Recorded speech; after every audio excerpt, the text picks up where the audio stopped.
Bobi Wine atuusiddwa mu maka ge Emagere naye mama ebiriyo byo tebisanyusaamu n'akamu era nga munnaye omukuumi we asikaali oba tumuyite bwetutyo munnaye ye bamunyize ensigo era ali mbulumi buli obuteetaagisa naye Bobi Wine munnange alwanaganye n'abasajja okutuusa paka wabafulumiza ebweru byonna ngenda kuba mbikutuusaako awo mugamba mutya mwasiibye mutya kansuubire muli bulungi ng'enkola yaffe mbasaba viidiyo eno mugimpe like era n'ensaba gwe wenna atanaba kusubscribinga wano ku Suvi News nti mukwano subscribinga era ongene mu notification bell mesubanga byonna byemba nteekayo obutereevu katugendeko mu viidiyo tulabe kiki ekibadde mu maka ga Bobi Wine banaaki.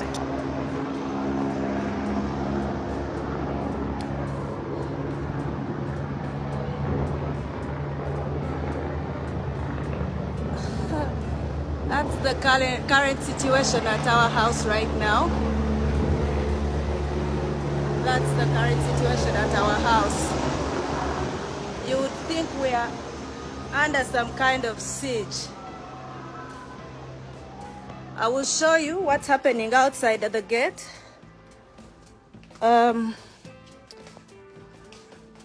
Currently, we have the police. The police has just offloaded outside our compound. That is the parking outside our gate. We have the police on ground making rounds. That's the main gate. And that is the police, that's their car. I'll show you. We have a helicopter. A helicopter. Yeah, right there.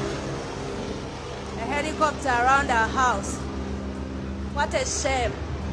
I have never seen cowards like these ones.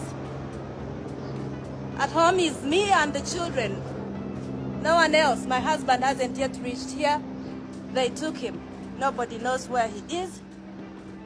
And the police is hovering around our house in their little plane, which terrorized us when we were under house arrest during the elections. Yeah, the police are still outside. I don't know if they want to break through and get into our gate, but we have them. They are right there. Here they are making their way in the neighborhood.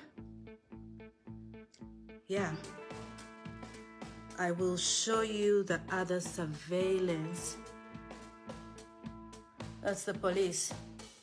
Every time they are scared of something, they come terrorizing my children and myself.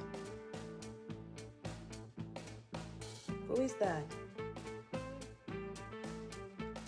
He's on phone.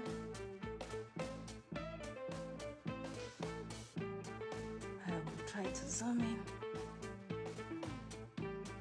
That's the police. They're making their way through the neighborhood.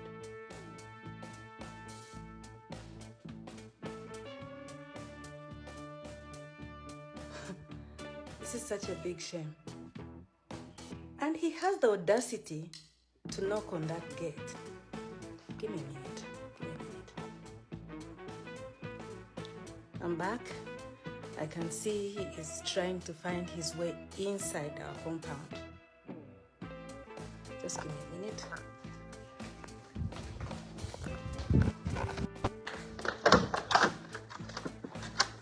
Sam!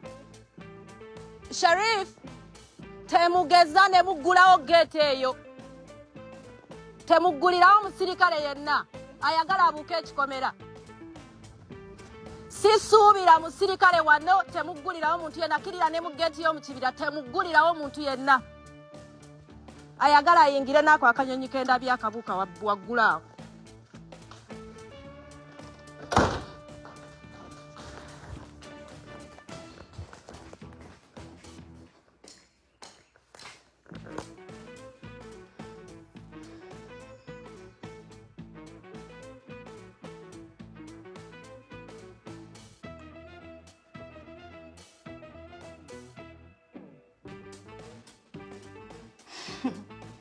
Manye ekiddako bagenda kukutula ekikomera bayingire. Naye kibayingiza kya simanyi kuba nze sisuubira musirikale kunkyalira leero. kitegeera.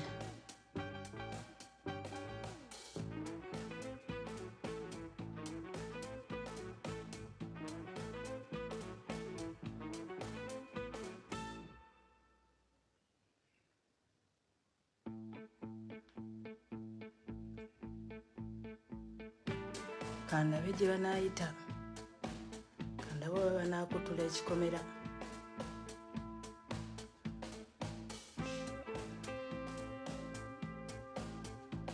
Amanyi tebaswala.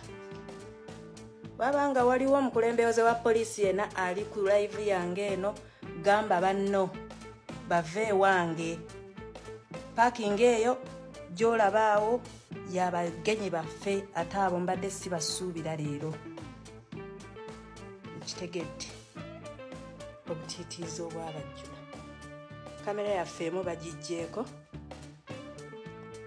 eyo bagiggyeeko. Kankebere endala tulabe ekifo wansi. Banange byebyo. Ngenda kugira nga nva ku live soke ntegeere kamera yaffe kye bagikoze.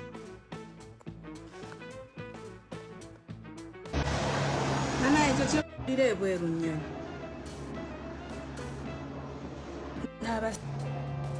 Ab'emikwano abali ku live temunkubira. Tulumbiddwa. Wabweru tulinayo ennyonyi. Wabweru tulina ennyonyi gy'owulira. Eyo poliisi gy'olaba. Oyinza okugamba mu nnyumba muno mulimu omutujju. Bwe banantuukirako ng'era kale mbalazi.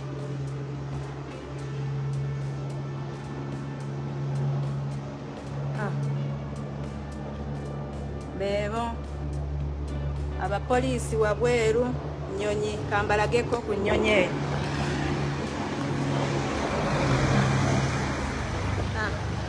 Ennyonyi yiiyo kati ebuukira wansi ddala.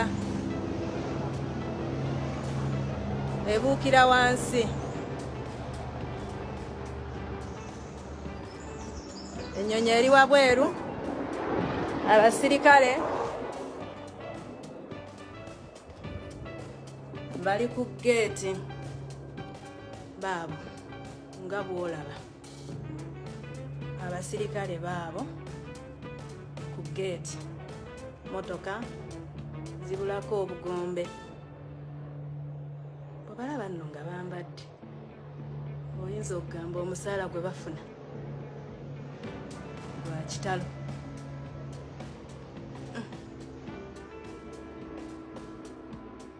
Abamu tebambadde na yunifoomu.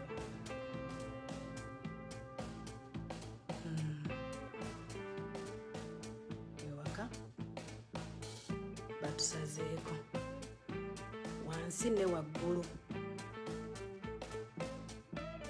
Bbanga tulinayo ennyonyi. Wansi tulinawo emmotoka n'abasirikale. Abamu bambadde bbulaaka, abalala bambadde ebya bbulu, abalala bambadde amasuuti tebali mu yunifoomu, abalala bambadde kaki. Naye n'olaba emmundu ze batuleetedde. Nze kayitungo kaabwe n'obwana bwange.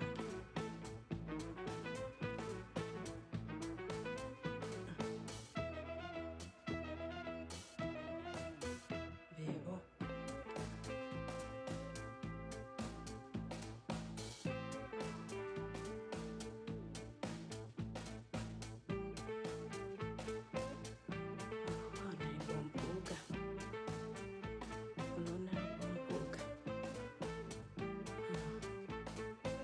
Tunaabagulira abasirikale abo tebagenda kupita awo.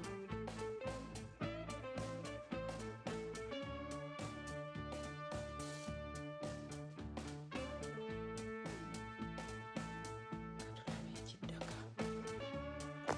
Sharif, maka mugenda mugulirawo Honorable Mpuuga ku gate.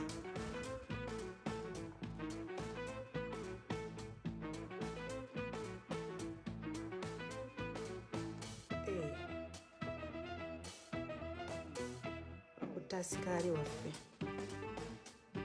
Baabo batutte asikaali waffe. Baabo batutte asikaali waffe. This is live.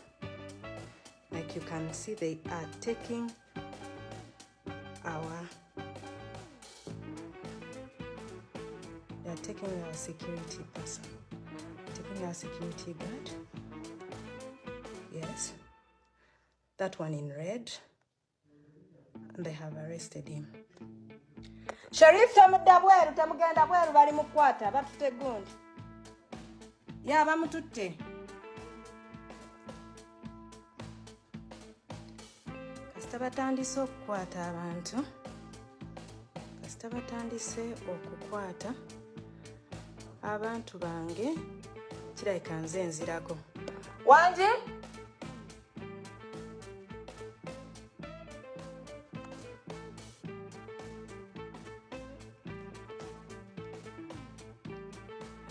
Munansonyiwa naye abadde akuuma bamugjeeko. Oyo taata wuuyo bamuleese. Taata ayingidde kirabika.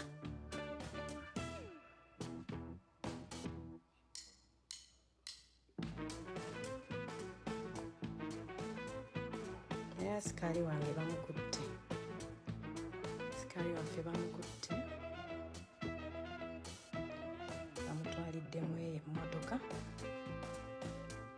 ennene ebadde epaakinze awo.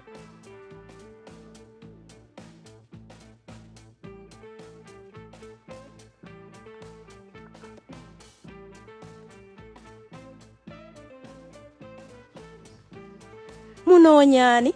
Mugende neeri muyiseewa mu kukiko mu maka g'abantu. Abo bakutudde wai. Mutemuswala. What is it you're looking for? Muyiseewa. Maka lindako batubuulire kye baagala ate olinga ddayo. Bane bwe mba mwankyalidde kye kibazaayo. Bwe mba munkyalidde kye kibazaayo. Okay, you people, are you visiting me? Are you my visitors? Bayise eri wansi mu kibira. Bakutudde fence. Bakutudde omusango. Banaye gwe mumanyi wano mu banno mumukwate face munatubuulira erinnya tugenda kuba charginga trespass. Ate mulagawa. You know what will happen. You know when you have an offense as an officer, you face it personally. The police doesn't come in to help you. Don't go away. Don't go away. What is it that you want?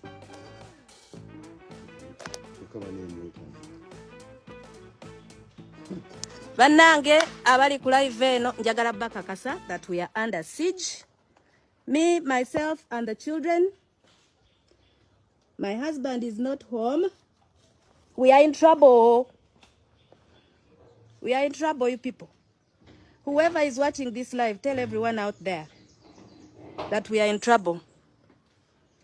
I don't know what it is that these people want from me. Sure. They grabbed me off the plane. They arm twisted me. Anyway. Get out of my home. Get out. I'm waiting for you.